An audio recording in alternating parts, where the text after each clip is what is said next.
So we know about the process of that you have to go through, but how long does that take for you to go through that process to get to this point? That's a good question, and it can take a long time, because before I answer that, I just want to say it isn't just the IET that sits around and comes up with these changes. It's this whole process. Now that process can start. It can start as a new work item proposal, and it can take 5 years before we see it.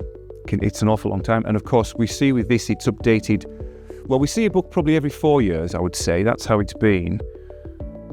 But because these documents that come through Senelec, we have 3 years to implement the changes.